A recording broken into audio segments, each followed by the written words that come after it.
the system that it takes to fill those tanks.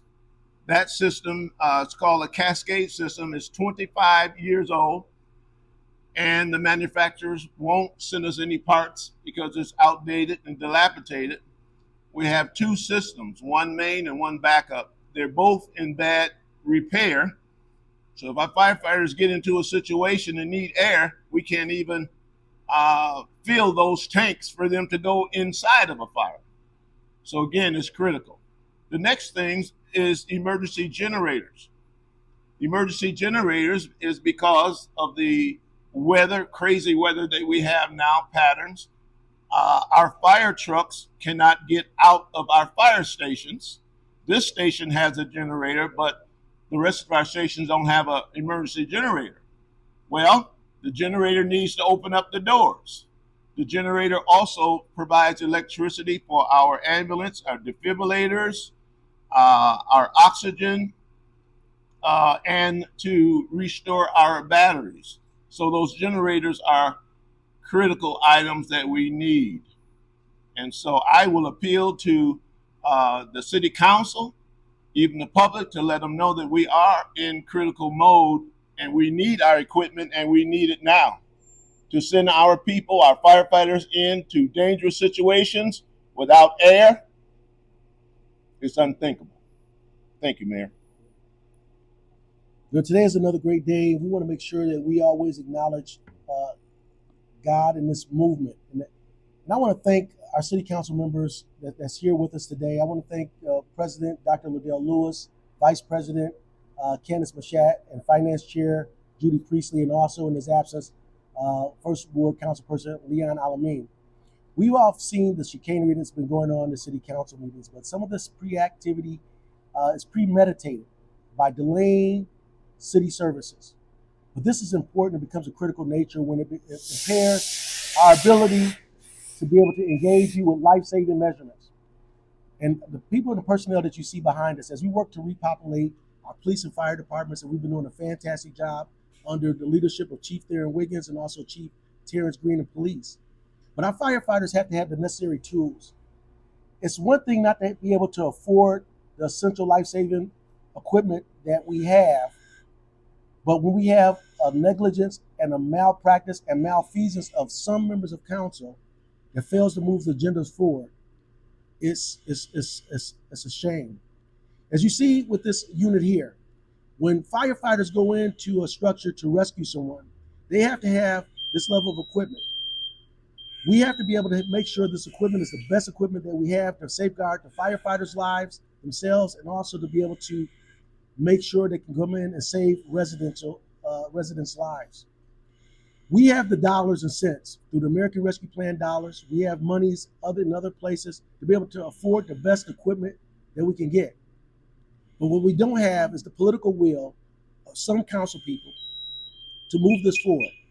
This level of small, petty politics, this political chicanery that's been cited in the courts today, we need to make sure we do everything possible. In the words of Martin Luther King, it's not the words of my enemy that I will remember, but it's the silence of my friends. But definitely, our friends have been speaking up for this effort. It's been our firefighters, our public safety, and also good members of City Council that wishes to move the agenda forward. I want to bring up to the microphone now Dr. Liddell Lewis, which is the President of City Council, to speak more about this and the importance of getting this critical equipment, because we lose out on having this great equipment. We don't want to lose lives, but also getting the price breaks in this calendar year to be able to save money, your tax dollars, is definitely at risk if we don't move on this. Dr. Liddell Lewis.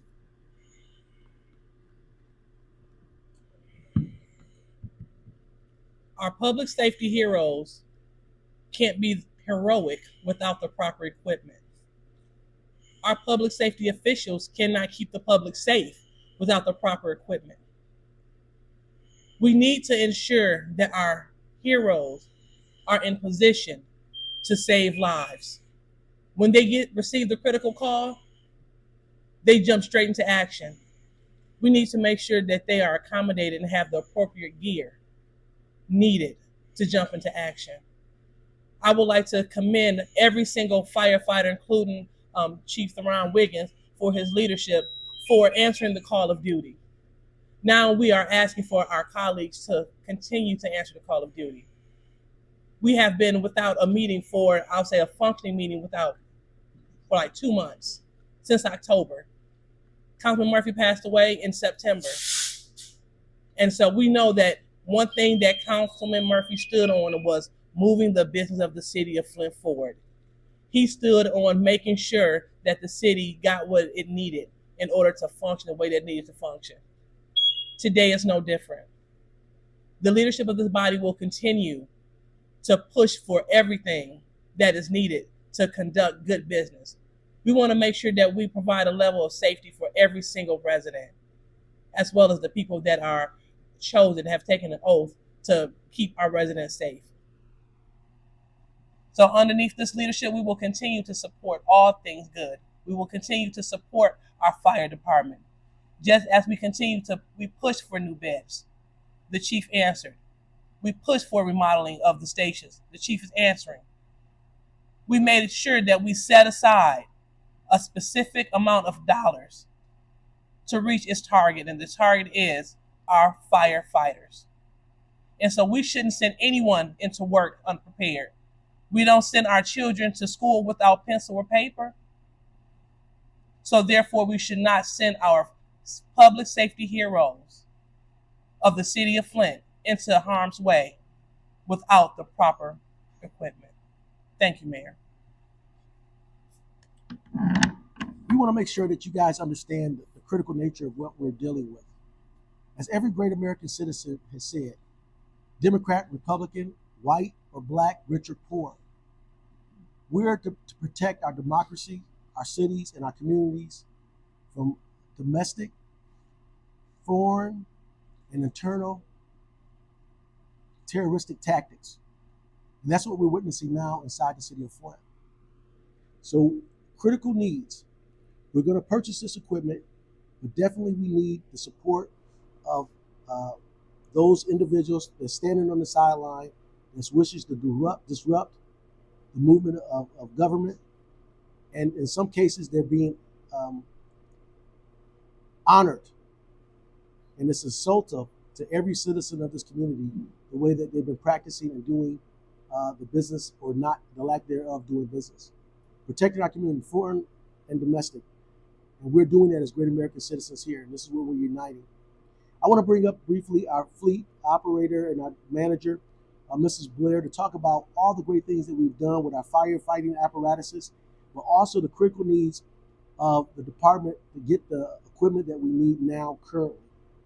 And so I'm asking the residents, and I'm talking to those that are viewing this on social media as well as in broadcast, to step up, to protect our community, foreign and domestic, from those people who are wishing to hold us hostage by failing to hold their honor and their oath.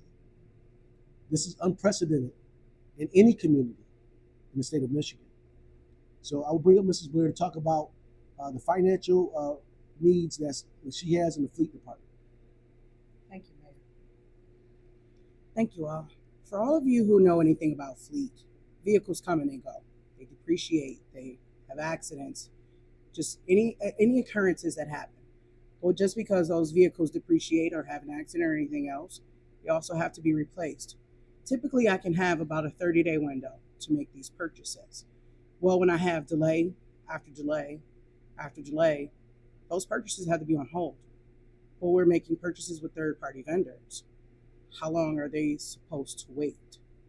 I have lost about 5 deals that I've procured so far in the past few months because they sold to another company. They have to still continue making their money and their profits. It's to the point where it's becoming difficult to set a budget, because now I'm going to be forced into having 9 times out of 10 go up to year 2025s. If I lose the value of the 2024s that I have on hold, I don't know if I'll be able to get the exact same specs at the same price that I was given. So not only are the vehicles going to change, but it's also possible that the actual apparatus pieces that are needed for these vehicles may change. Well, that changes budget, that changes the amounts of money. And it's very hard for me to forecast or predict, exactly how much these things are going to cost. Um, when I procure a deal, I typically try to get it closed out, like I said, within that 30-day window. It's just becoming very difficult to do right now. At this time, I will take a few questions, but I definitely want to again thank those who are doing the business of the City of Flint, doing the business of their residents and their communities, and also the full City of Flint in total. First Ward, Councilman Leon Alameen. Second Ward, Councilperson Dr. Liddell Lewis, the President. Fourth Ward, Councilperson Judy Priestley. Seventh Ward, Councilperson Vice President Candace Mashat, for doing the things that they said they would do, to show up for the residents of the City of Flint, to cast their vote, yay or nay, to be able to represent them fully. But definitely when we hit these unprecedented times, we are looking into other measurements and looking at this, what I call premeditated disruption of government through petty politics and those individuals that are supporting this level of chicanery in our city. I consider this a full attack upon the residents of this community, much like every great American soldier, firefighter, public safety person. We will protect you from foreign and domestic. Now I'll open up the questions. I have a question for you. Is this something that you might consider using emergency spending on going around the council if it's a matter of? We're not going around the council, but definitely we will engage every tactic and tool that we have to be able to make sure that the life of our public safety officers are protected and also the residents of this great city. But definitely what we're talking about now is showing the residents of this community the level of dysfunction that is going on, and to be able to look at the individuals from the sum total of their actions. The actions of some of these council people in the City of Flint, they have the worst attendance record in the City of Flint's history. They are engaging in costly engagements with legal battles. This is a shame before God.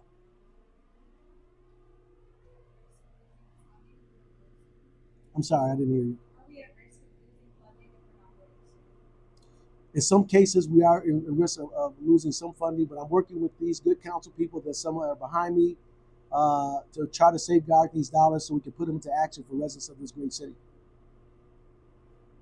Has the council considered legal action? I mean, in an unrelated case, the judge ordered mediation to a third or council person.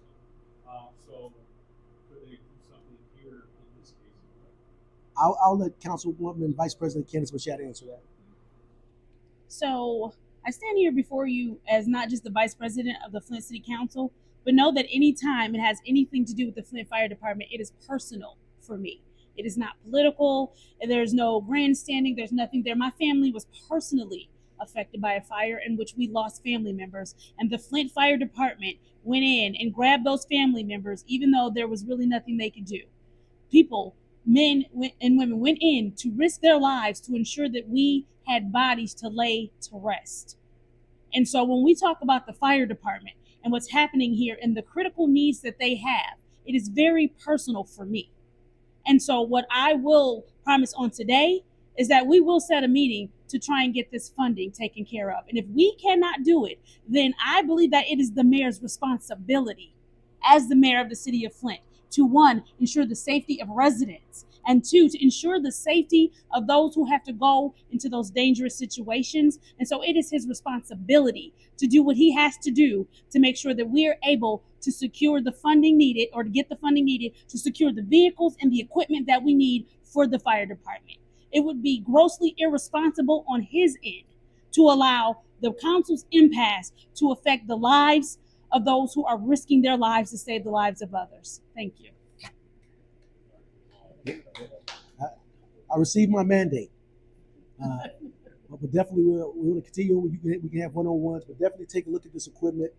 Chief Wiggins, through his leadership, is going through and making the necessary equipment audits that's necessary, making the requests. We find the funding sources.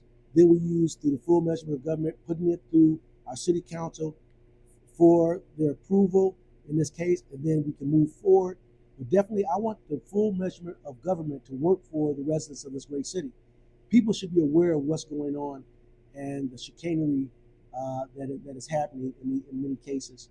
Definitely, I want to thank the firefighters. I want to thank the police officers. I want to thank both chiefs and the good members. What I consider, I'm saying, the ones through their actions, through their efforts, they show themselves to be workers of the people. And so I want to thank them as well. And in partnership, we will continue to move this community forward. We are Flint strong.